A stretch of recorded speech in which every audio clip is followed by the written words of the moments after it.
बोलो श्री रामचंद्र भगवान की। सूर्य को प्रणाम करते हैं राम जी, और राम जी शिकार खेलने भी जाते हैं। अभी यूट्यूब पर फेसबुक पर रोज बार बार आ रहा है, कई लोग कहते हैं राम मांसाहारी थे। बोलो, और अगर राम मांसाहारी नहीं थी तो मृग का शिकार क्यों करते थे? सुन लीजिए कि राम जी मृग का शिकार क्यों करते थे। नहीं सुने रहोगे तो कल कोई आकर के विधर्मी कहेगा राम मांसाहारी है, तो तुरंत आप कह दोगे कंठी माला फेंको, राम मांसाहारी थे, हम नहीं राम को मानेंगे। क्योंकि जानोगे नहीं तो कभी भी राम जी पर संदेह पैदा हो जाएगा। साहब राम मांसाहारी नहीं है। जे मृग राम बाण के मारे, ते तन तज परलोक सिधारे। राम सिया राम सिया राम जय जय सिया राम जय जय राम। जिन जिन मृगों को राम जी ने मारा, उत्तन तज पर लोक सिधारे, और पावन मृग मारहि जिय जानी, नित दिन प्रति निपहि दिखावहि आनी। माने राम जी मृग को मार करके राजा दशरथ को दिखाते थे। क्यों? क्योंकि क्षत्रिय का कर्म है शिकार करना। लेकिन किन मृगों को मारते थे? जो ऋषि मुनि महात्मा श्राप के कारण पशु योनि में आ गए थे, राम जी उनको मार करके मुक्त कर देते थे। बोले श्री रामचंद्र भगवान की जय। राम जी मांसाहारी बोलो नहीं थे। राम जी खाते क्या थे? करही आहार साक फल कंदा। राम जी साक खाते थे, कंदमूल फल खाते थे। क्या खाते थे? कंदमूल फल। अरे जिस राम ने 14 वर्ष कंदमूल फल खाया हो, अगर कोई विधर्मी कह देगा कि राम मांसाहारी थे तो उसके मुख में कीड़े पड़ जाएंगे। साहब राम मांसाहारी नहीं है। और प्यारे राम जी कभी अकेले भोजन नहीं करते हैं। आज बताओ कितने लोगों के मित्र हैं, जरा हाथ भर करके बताओ जो मित्र वाले हैं। हमको लगता है आज कौनों में लड़का ऐसा नहीं होगा जिसके मित्र ना हो, कोई बहनें ऐसी नहीं होंगी जिसकी कोई सहेली ना हो। सबकी सहेली है, सब भाइयों के मित्र हैं। लेकिन आज की मित्रता को भगवान प्रणाम करवा दे, बहुत अच्छी बात है। आजकल के मित्र जानते क्या करते हैं? बनते हैं उसके मित्र याद जो धन वाला लावारिस हो, और करते हैं उससे प्रेम सदा जो नीति बुद्धि से खारिज हो। कोई बम्बई दिल्ली कमाए और पैसा कमा करके आ जाए तो चौराहे पर उसके तमाम मित्र मिल जाएंगे, अरे भाई सब कुछ खिलाओ पिलाओ। बोलो अब वो चाहे बेचारा हाथ गाड़ी चला के कमाया हो, चाहे झाड़ू लगा करके कमाया हो, चाहे जैसे कमाया हो, लेकिन खिलाओ पिलाओ। अच्छा खिलाने में भी कोई समस्या नहीं है। 500 का अगर मिठाई ले ले तो बढ़िया से खा लो, लेकिन खिलाओ मांस और पिलाओ दारू, ये बड़ी समस्या। अब 15 दिन 1 महीना बेचारा खिलाया पिलाया, उसके बाद 300 रुपया मांगा किराया, और फिर पकड़ा जनरल डिब्बा और उसी में लटक करके बम्बई। बोले श्री रामचंद्र भगवान की। ऐसे मित्र हैं आजकल के, या ऐसे मित्र हैं आजकल के जिसकी पत्नी सुंदर देखी देवर उसके बन जाते हैं, और मुख से भाभी भाभी कहते और अंदर से नारी बनाते हैं। ऐसे भी मित्र हैं आजकल। ये हम नहीं कह रहे, हमारे शास्त्र कह रहे हैं, बोले सच्चिदानंद भगवान की। लेकिन ऐसे मित्रों से सावधान रहना चाहिए प्यारे। राम जी अपने मित्रों के साथ भोजन करते हैं, और प्यारे राजा दशरथ जब बुलाते हैं, राजा दशरथ कहते हैं कि राम आओ भोजन कर लो, तो बाबा जी लिखते हैं कि राजा बुलाता है तो राम जाते नहीं हैं। क्यों? क्योंकि राजा के बुलाने पर कभी राम जा सकते हैं क्या? भोजन करत बुलावत राजा, भोजन करत बुलावत राजा, नहीं आवत तजबाल समाजा, नहीं आवत तजबाल समाजा। राजा बुलाएगा तो राम नहीं जाएंगे, लेकिन कौशल्या जब बोलन जाई, कौशल्या जब बोलन जाई,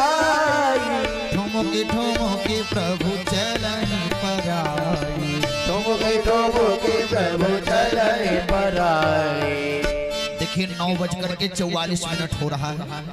14 मिनट की कथा और शेष बची है। कितनी? 14 मिनट की। तो 14 मिनट में हम कथा विश्राम करने वाले हैं, लेकिन ध्यान से सुनना कि हमारे कहने का भाव क्या है।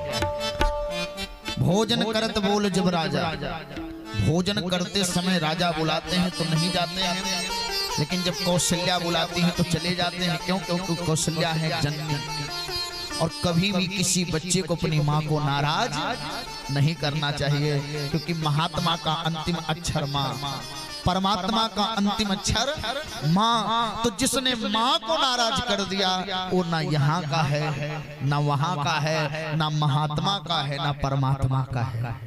इसलिए कभी माँ को नाराज मत करना प्यारे। अब देखिए, निगम नेति शिव अंत न पावा, और ताहि धरे जननी हठी धावा। अरे जिसको वेद वेदांत पार नहीं पाते, आज वह अपनी माँ के हठ के नाते जाते हैं और गोद में बैठते हैं। और राम जी को पसंद जानते क्या है? पुलाव नहीं खाते हैं, पूरी पनीर नहीं खाते राम जी। आज तो किसी के घर नात रिश्तेदार आए तुरंत पनीर बनवाते हैं लोग। ध्यान देना, अत्याधिक पनीर खाने वाला व्यक्ति कुष्ठ का रोगी हो जाता है। इस नाते अत्याधिक पनीर नहीं खाना चाहिए। और अगर आप नित्य पनीर खाते हैं तो प्यारे दूध में नमक आप डाल करके खा रहे हैं, तो यह भी एक प्रकार का दोष ही है प्यारे, ध्यान दीजिएगा। इस नाते दूध को कभी फाड़ करके उसको नमक डाल करके नहीं खाना चाहिए। हाँ, अगर आपको भूख नहीं लगता तो आप दूध को फाड़ दीजिए, और 1 गिलास दूध को फाड़ करके उसका जो पनीर निकला है वह, और छिलके वाली मूंग की खिचड़ी 15 दिन लगातार खा लीजिए। आपको इतनी अच्छी भूख लगने लगेगी कि प्यारे आप बढ़िया से जो पाओगे वह बड़े प्रेम से पालोगे, कोई दिक्कत नहीं। बोली श्री रामचंद्र भगवान। नमक नहीं मिलाना है, क्या नहीं करना? नमक नहीं मिलाना। राम जी क्या खाते हैं? दधि ओदन लपटाए, भोजन करत चपल चित, इति उति अवसर पाए, भाजी चले किलकत मुख, दधि ओदन लपटाए।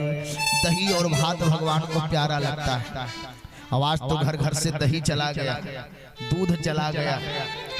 अब तो बताओ, अगर भारत देश में उत्तर प्रदेश में अगर दही और दूध खरीद करके लाना पड़े तो बताओ ये चिंता का विषय है कि नहीं?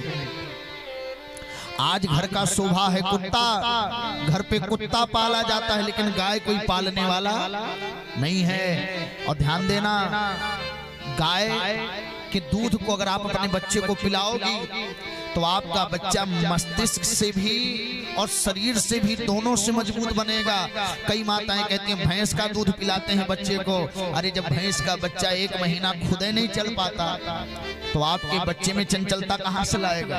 और गाय के बच्चे को आप देखो, जैसे आपने देखा कि गाय को बछड़ा हुआ, तैसे गांव के जितने नात रिश्तेदार मामा काका नाना हैं सबके यहाँ गाय का बछड़ा गया, सबसे मिल करके चला आया। बोले श्री रामचंद्र भगवान की। तो जैसे गाय का बछड़ा चंचल, वैसे आपका बच्चा भी चंचल, लेकिन कब जब उसको गोरस खिलाओगे तब। बोले सच्चिदानंद भगवान की जय। आज हमारे यहाँ गाय का दूध नहीं मिलता। जब भी दूध की जरूरत हो तो अमूल वाले ले आओ, पता नहीं कितने दिन का सड़ा गला, पता नहीं कौन कौन सा केमिकल मिलाया गया, और हम अपने आप को भारतीय कहते हैं। 70% रोगी क्यों दिखाई पड़ते हैं आजकल? खान पान बिगड़ गया तो रोग की अधिकता बढ़ गई प्यारे। हाथ जोड़ करके मेरा निवेदन है, अच्छी चीजें खाओ और हमेशा स्वस्थ रहो। राम जी एक संकेत देते हैं कि भोजन करत चपल चितई तो अवसर पाए, अभाज चले किलकत मुखो दधि ओदन लपटाए। दही और भात खाते हैं, और अब आप बताओ, भोजन करते समय जूठा गिराना चाहिए? नहीं गिराना चाहिए। क्या करना चाहिए? अगर जूठन गिर भी गया हो तो उसको एक महापुरुष का कर्तव्य है कि अपने थाली में रख लो। भले ही थाली ना उठाओ चलेगा, लेकिन भोजन करते समय जो जूठन गिर जाए उसे उठा करके थाली में रख लो। जीवन में कभी कंगाली नहीं आएगी, मैं विश्वास दिलाता हूँ आपको। बोले श्री रामचंद्र भगवान की जय।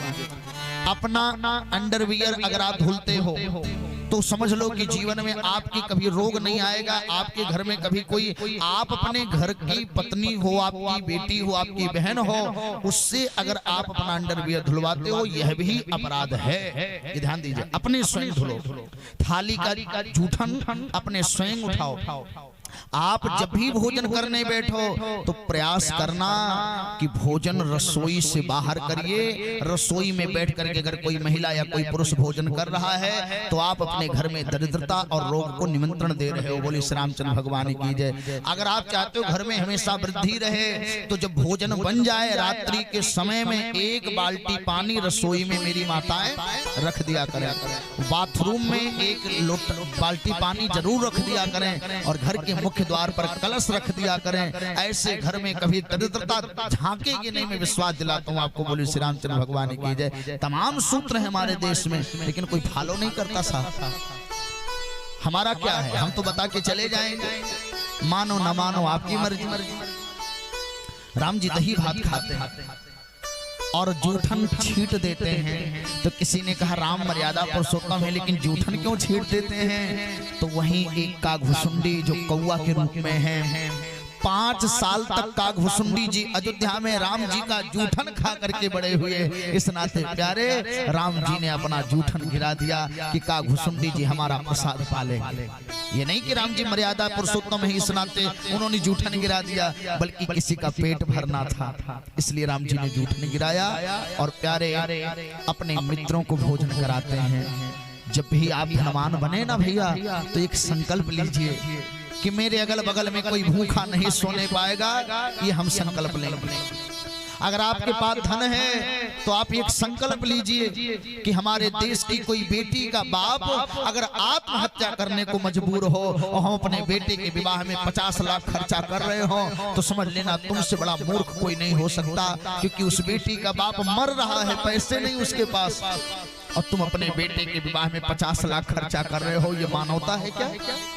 उस गरीब की बेटी के पास जाइए, उसको कहिए बेटिया चिंता ना करना, अरे मैं तेरा चाचा भाई काका कुछ भी तू मान ले, तेरा हाथ पीला मैं करूंगा। बोले सच्चिदानंद भगवान की, मैं तेरी व्यवस्था बनाऊंगा।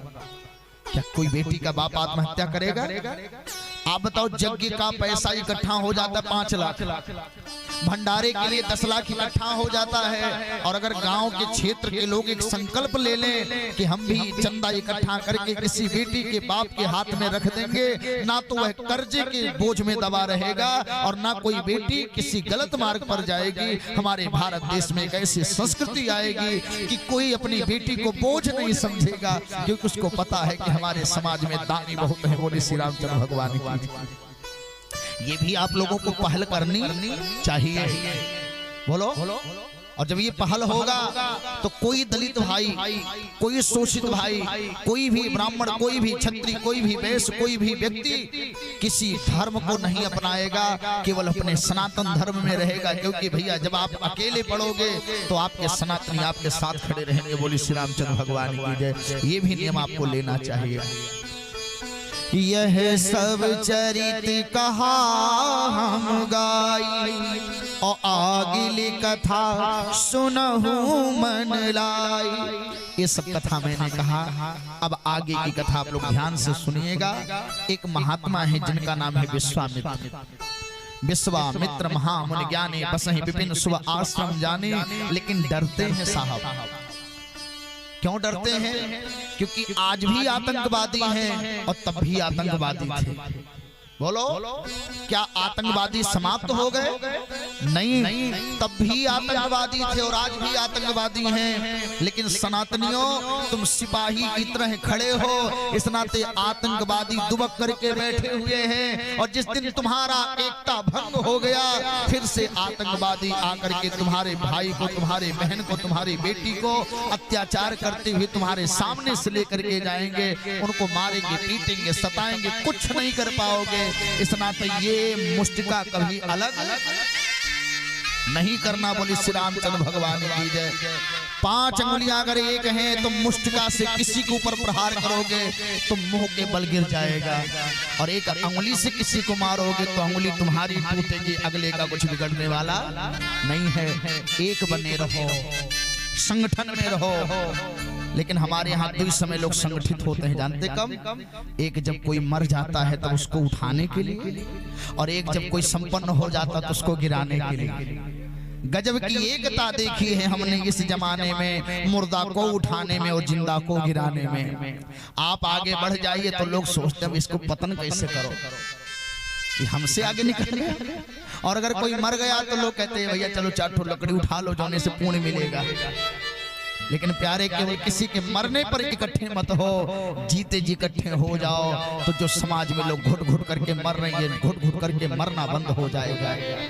साहब ध्यान से सुनिएगा, विश्वामित्र जी डरते हैं, और डरते भी कब हैं? जब 2 राजा थे उस समय। एक चक्रवर्ती सम्राट जो इंद्र के यहाँ लड़ने जाता है, और एक जनक जी जो ज्ञानियों के, दुनिया के बहुत बड़े विद्वान थे।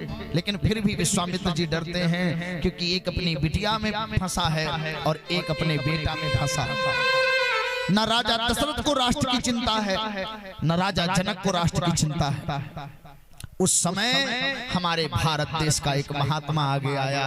सतयुग हो, त्रेता हो, द्वापर हो, कलयुग हो, चारों युगों में महात्माओं ने ही हमारे समाज में एक क्रांति लाई है। बोली श्री रामचंद्र भगवान की। सतयुग में नारद, द्वापर में व्यास जी, त्रेता में विश्वामित्र जी, और कलयुग में भी एक महात्मा जो क्रांति लेकर के आया, अंग्रेजों भारत छोड़ो। बोली श्री रामचंद्र भगवान की। भले ही लड़ाई हमारे युवाओं ने लड़ी हो, बोलो, लड़ाई लड़ा भगत सिंह ने, सुखदेव ने, राजगुरु ने, लेकिन आवाहन किसने किया? अंग्रेजों भारत छोड़ो। और उस बूढ़ऊ को देख करके अंग्रेज बोले भैया ये महात्मा कौन सी बला है? तो उन्होंने कहा पहले पढ़ो महात्मा है कौन। अब अंग्रेजों का जो जनरल था वो पढ़ने लगा 1 अगस्त, 2 अगस्त, 3 अगस्त। उसने कहा अगस्त इतने बड़े महात्मा की 3 अंजलि में पूरा समुद्र पी गए। अरे भैया जब 1 अगस्त अंजलि में भर करके पूरा समुद्र पी गए, आज 14 अगस्त 1947 अंग्रेजों भारत छोड़ो। हमारे यहाँ अगस्त से डर करके अंग्रेज भारत छोड़ गए। बोली सच्चिदानंद भगवान की जय। क्योंकि अगस्त जैसे महात्मा हमारे भारत देश में इतने बलवान हैं। महात्माओं ने चारों युगों में हमारे यहाँ शासन किया है, और साहब उन्हीं के शासन में आप सब अनुशासन में आए हैं। अगर महात्माओं का शासन ना होता तो आप कभी अनुशासन में नहीं रहते प्यारे। तो चारों युग में विश्वामित्र जी चिंतित हैं। अति मारुई स्वभाव डर हैं।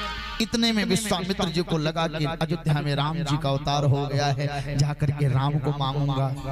अच्छा आज हमारे देश के महात्मा मांगते हैं, बोलो मांगते कि नहीं?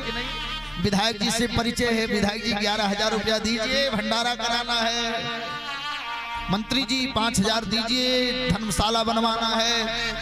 और बाद में अब मंत्री जी को डांट नहीं सकता महात्मा, क्यों? क्योंकि 5,000 11,000 चंदा लिया है, चाहे वो भले गलत रास्ते पर जाए। लेकिन साहब जब महात्मा मांगता नहीं है तो महात्मा को महाराजा कहते हैं। और महात्मा जिसके पास एक लंगोटी है और एक धोती है, लेकिन वह सिंहासन पर बैठे हुए राजा की सत्ता को भी हिला सकता है, ये महाराजा में ताकत होती है। बोली श्री रामचंद्र भगवान की जय। बोली है ना। लेकिन महाराजा आज मांगने लगा, भैया जग करा रहे 500 रुपया दो। तो जब हम आपसे पैसा मांगने लगेंगे तो आप हमारा सम्मान करोगे? हम आपसे कुछ नहीं मांगेंगे। और अगर आप सनातनी हैं, हम अपने राम जी की पूरी कथा कह करके चले जाएंगे, आपको विश्वास दिलाते हैं, मुंह हमारा नहीं खुलेगा।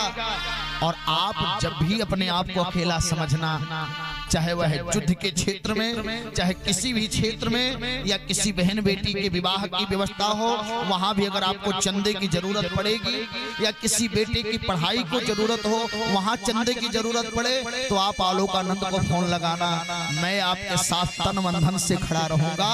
आपका सनातन धर्म आपको कभी छोड़ेगा नहीं। बोले श्री रामचंद्र भगवान की जय। और साहब पूरी कथा करके चला जाऊंगा, मांगूंगा नहीं, केवल एक दक्षिणा मांगूंगा। आप सब एक रहो, संगठित रहो, क्योंकि अगर आप संगठित रहोगे तो हमारे पांडाल में भीड़ रहेगी, और पांडाल में भीड़ रहेगी तो 100 में से अगर एक बच्चा यहाँ से बढ़िया सीख करके चला गया तो मेरे कथा से एक परिवर्तन भी आ गया तो मुझे पूरे कथा का दक्षिणा मिल जाएगा। बोले श्री रामचंद्र भगवान की। और साहब विश्वामित्र जी मांगने गए, लेकिन राजा दशरथ से सोना चांदी नहीं मांगा। अनुज समेत देहु रघुनाथ और निश्चर बध में हो सनाथ। राजा दशरथ ने ब्राह्मणों को आगे कर दिया है। विश्वामित्र जी के सामने वशिष्ठ जी खड़े हैं। अच्छा, आज हमारे सनातनियों में एक भेद चलता है। अगर आपको किसी ने कल गाली दिया ना और आप चौराहे पर मारे जाते तो जानते हो क्या कहता है? आज कूटी सन है, अतना मारी साज, बोलो कहते हैं ना, अरे बहुत मारी साज।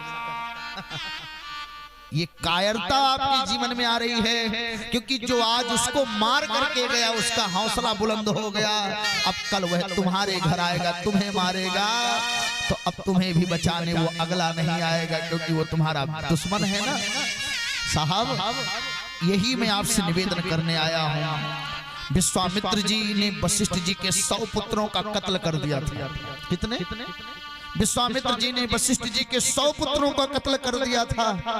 लेकिन जब पता चला राष्ट्र पर संकट है तो वशिष्ठ जी अपना सारा दुख भूल करके राजा दशरथ के पास आ गए। राजा दशरथ, विश्वामित्र जी को दे दो। विश्वामित्र जी बोले क्या चाहिए? बोले अनुज समेत देहु रघुनाथा। राजा दशरथ बोले तो मैं आपके साथ चलूं, मैं युद्ध करूंगा। बोले राजन, अगर राक्षस को मारने की बात होती तो केवल आपको ले जाता, लेकिन निश्चर बध में हो सनाथा। राक्षस मरेंगे और मैं सनाथ हो जाऊंगा, इस नाते राम भी चाहिए और लक्ष्मण भी चाहिए। बोले श्री रामचंद्र भगवान की जय। राजा दशरथ लोभ देते हैं विश्वामित्र जी को। क्या लोभ देते हैं? मांगहु भूमि धेनु धन को सर्वस देहु आज सहरोसा, देह प्राण ते प्रिय कछु नाही, छन महु देहु निमिष एक माही।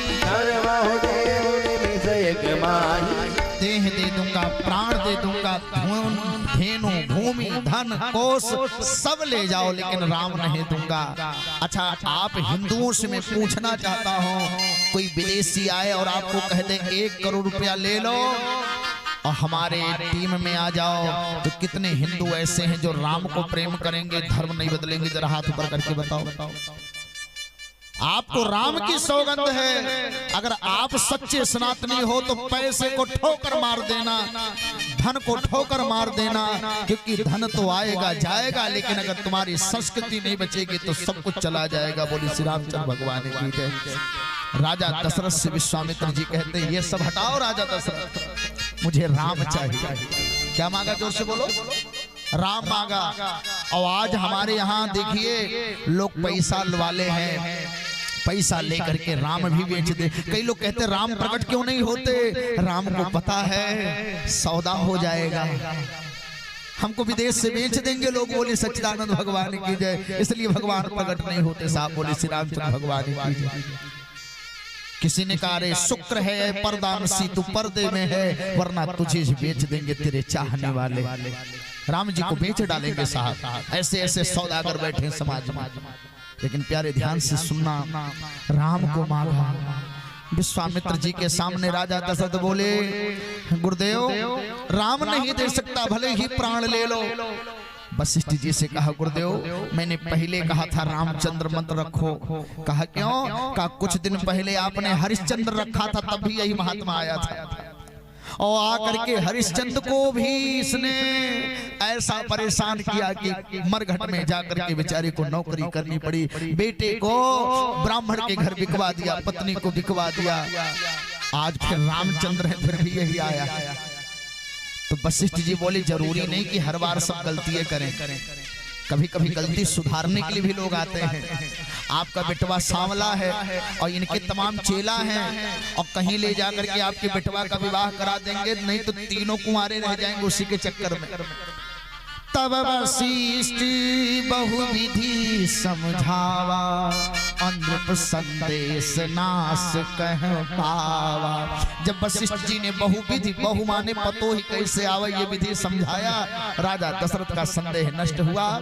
श्याम गौरी सुंदर दो भाई, अब विश्वामित्र महानिधि पाई। राम जी को, लक्ष्मण जी को लिवा करके विश्वामित्र जी अब जा रहे हैं और प्यारे वशिष्ठ जी को धन्यवाद दिया। विश्वामित्र जी ने आगे एक वन पड़ता है जिस वन का नाम है ताड़क वन। कौन सा वन है? मारीच की बिटिया सुंद की बहन जम्ब नामक राक्षस की पत्नी, नाम है ताड़का। ये ताड़का पहले राक्षसी नहीं थी, ये ताड़का एक आपकी तरह बेटिया थी। राजा दशरथ देवासुर संग्राम से लौट रहे थे। राजा दशरथ भूख प्यास से व्याकुल थे। इसने राजा दशरथ को जल पिलाया। राजा दशरथ ने कहा बिटिया कुछ मांग लो। इसने कहा राजन आप मेरे राजा हैं और प्रजा का कर्तव्य है राजा का सम्मान करना। मैं आपको जल पिलाई, अब इसका मतलब मुझे कुछ चाहिए नहीं। तो राजा दशरथ ने कहा बिटिया हम तुझे 14 वर्ष का राज देते हैं। बोली श्री रामचंद्र भगवान की। तू मेरे अयोध्या में 14 वर्ष तक राज करेगी। राजा दशरथ चले गए और जब प्यारे राम जी का वनवास हुआ, राम जी का जब वनवास हुआ ना, तो प्यारे राम जी के वनवास के समय में फिर भरत जी आए और भरत जी को राम जी ने क्या दिया था? जोर से बोलो। भरत जी को राम जी ने क्या दिया था? खड़ाऊ दिया था। प्रभु करी कृपा पामरी दीनी और सादर भरत शीश धरी लीनी। शीश पर खड़ाऊं अखियों में पानी, राम भक्त ले चला है राम की निशानी। राम भक्त ले चला रे राम की निशानी। ये खड़ाऊ जानते किसका है? जब राम जी ने ताड़का का वध कर दिया, एक ही बाण प्राण हर लीना, दीन जानते हैं निज पद दीना। ताड़का बोले अयोध्या वाले झूठ बोलते हैं। राम जी ने कहा ताड़का ऐसा क्यों कह रही हो? रघुकुल रीति सदा चली आई और प्राण जाई पर बचन न जाई। हमारे पिताजी का तो ये वचन है। ताड़का ने कहा आपके पिताजी ने वचन दिया था 14 वर्ष का राज दूंगा और आप मुझे मार रहे हैं, तो अयोध्या की राजगद्दी पर कैसे बैठूंगी? तो राम जी ने कहा ताड़का चिंता न करना, तेरी खोपड़ी का खड़ाऊ बनवाऊंगा और यही खड़ाऊ अयोध्या के सिंहासन पर 14 वर्ष तक राज करेगा। बोले श्री रामचंद्र भगवान की जय। तो अयोध्या के सिंहासन पर जो 14 वर्ष तक राज किया ना, वह उस ताड़का का शीश जिससे खड़ाऊ बनाया गया था। बोले श्री रामचंद्र भगवान की जय। 10:07 हो चुके हैं। राम जी ने ताड़का को मारा और दीन जानते ही निज पद दीना। वहां से आगे बढ़ते हैं। फिर मारीच जिसको बिना फन का बाण मारा 100 योजन उस पार जाकर के गिरा, क्योंकि बाद में इससे फिर कार्य लेना है। और इसके बाद सुबाहु को भगवान ने अजान बाहु बन करके मारा।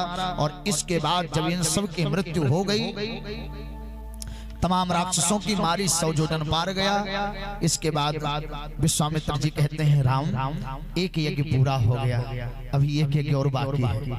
बोले अब दूसरा यज्ञ किसका है? बोले योगी का यज्ञ बाकी है, भोगी का यज्ञ। योगी का यज्ञ हो गया, भोगी का यज्ञ बाकी है।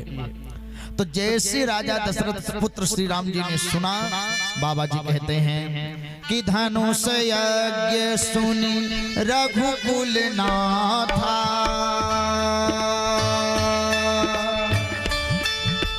हो धनुष यज्ञ सुनि रघुकुल नाथा,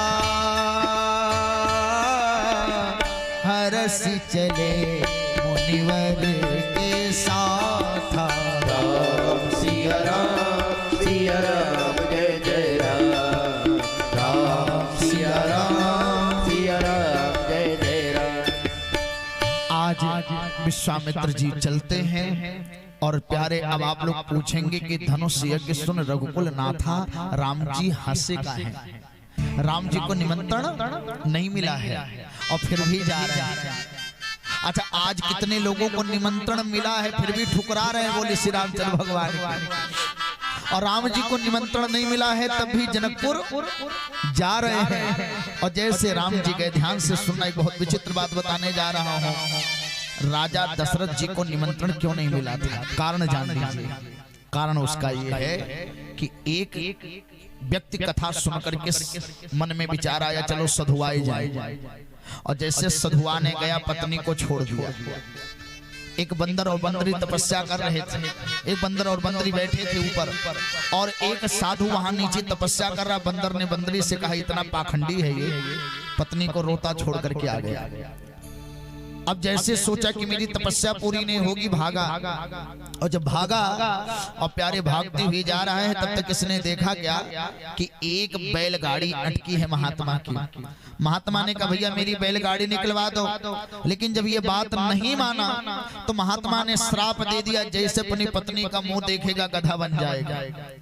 अब आया, जैसे पत्नी का मुंह देखा, बेचारा गधा हो गया। और जब पत्नी का मुंह देख करके गधा हो गया, अब पत्नी बड़ी परेशान, महात्माओं से कहा। महात्मा बोले, अगर सरजू जी के जल को बीच में रोक दिया जाए तो ये ठीक हो जाएगा।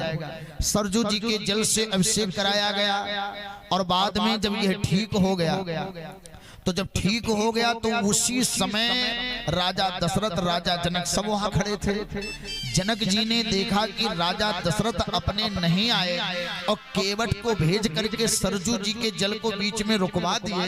मान लीजिए अगर हम इनको निमंत्रण दे दिए और अपने ना आकर के किसी को भेज करके धनुष तोड़वा देंगे तो क्या विवाह उसी के साथ हो जाएगा? इस नाते राजा दशरथ को निमंत्रण नहीं दिया गया। और राम जी इसलिए गदगद हैं, अब रावण का अहंकार टूटेगा, मंदोदरी की चूड़ी टूटेगी, भक्तों का संशय टूटेगा, क्योंकि अब आज के बाद धनुष टूटेगा। बोले श्री रामचंद्र भगवान की जय। अब आगे बढ़ रहे हैं, तब तक बाबा जी लिखते हैं कि आश्रम एक दीख मग माही, आश्रम एक दीख मग माही, खग मृग जीव जंतु जहाँ नाहीं, खग मृग जीव जंतु जहाँ नाहीं। 2 मिनट की चर्चा और भगवान की झांकी आने वाली है आप लोगों के बीच में। राम जी ने का आश्रम देखा, वहां पशु नहीं, पक्षी नहीं, जीव नहीं, जंतु नहीं। अच्छा आप सब बताइए, जो राम जी से विमुख है उसको कोई पूछने वाला है क्या? उसे कोई नहीं पूछता। गुरु जी ने कहा, राम इस रास्ते से बहुत लोग आए लेकिन इस पत्थर को कोई नहीं देखा, आपने क्यों देखा? राम जी कहते, गुरु जी जिसको कोई नहीं देखता उसी को तो राम देखते हैं। बोले श्री रामचंद्र भगवान। जिसे पूरी दुनिया देखती उसे राम नहीं देखते, और जिसे राम देखते हैं उसे पूरी दुनिया देखने लगती है।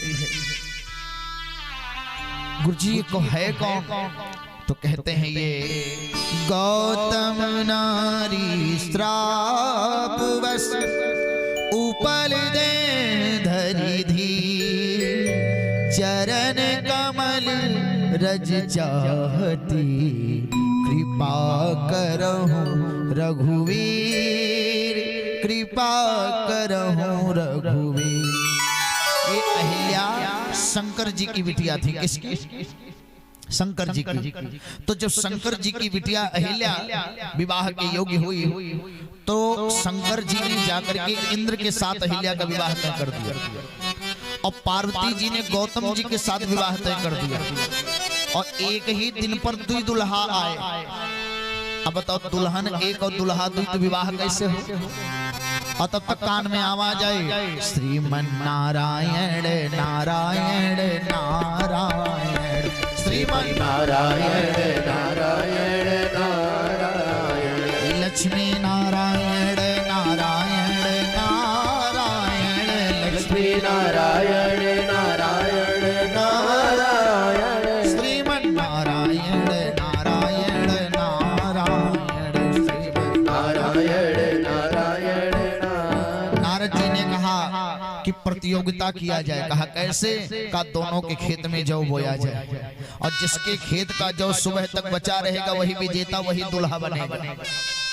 अब इंद्र के खेत में जौ बोया गया, गौतम जी के खेत में जौ बोया गया, लेकिन इंद्र ने इतना पानी बरसाया कि गौतम जी के खेत का सारा जौ बह गया, लेकिन मिट्टी में फंस करके दो चार ठो रह गया। और पार्वती जी ने कहा बेटा गणेश चूहों को बुलाओ। अब जितने चूहे थे भरनिया के चारों डीह के, पांचों डीह के सब चूहे आए और चूहों ने जाकर के इंद्र के खेत का एक एक जौ बीन लिया। दुई जौ से गौतम जी विजेता घोषित हुए।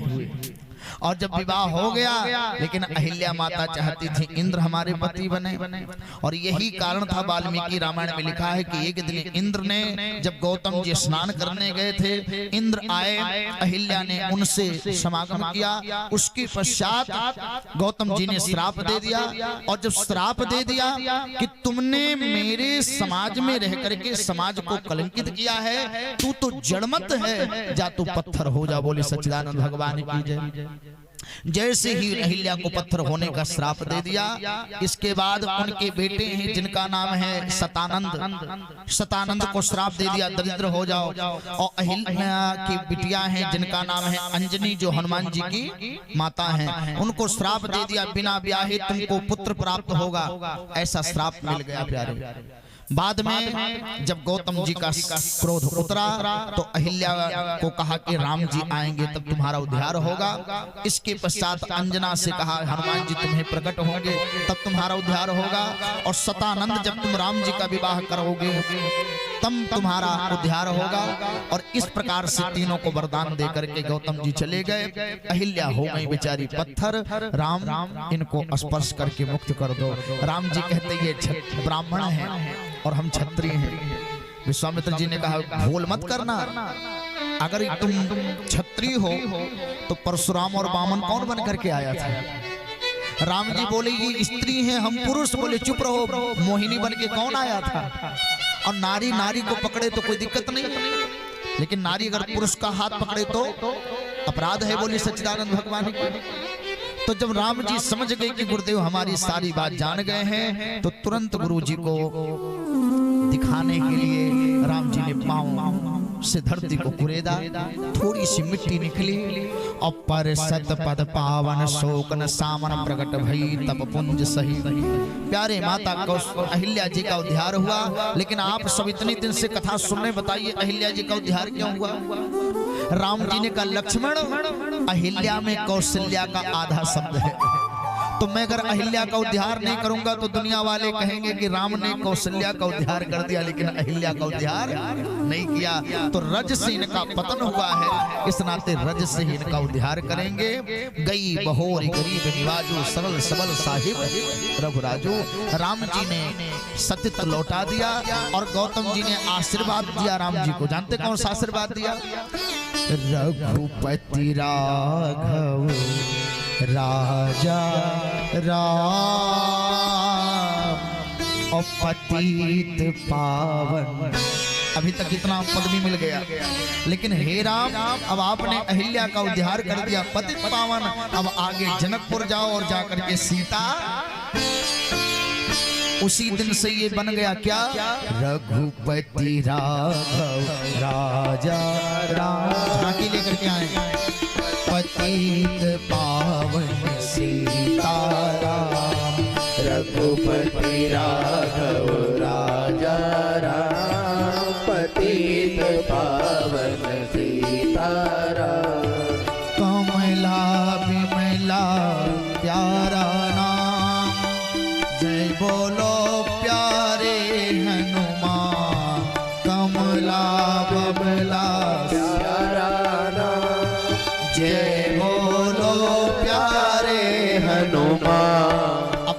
नहीं बजेगा, सबको बोलना है। और पहले हमारे चेयरमैन साहब लोग बोले, जो लोग चेयरमैन हैं वो बोले। अच्छा, ये जितने चेयर पर बैठे कौन मैन है, जोर से बोलिए। तो सभी चेयरमैन लोग बोलेंगे और एक भी जमींदार लोग नहीं बोलेंगे, ध्यान देना। सीताराम जय सीताराम।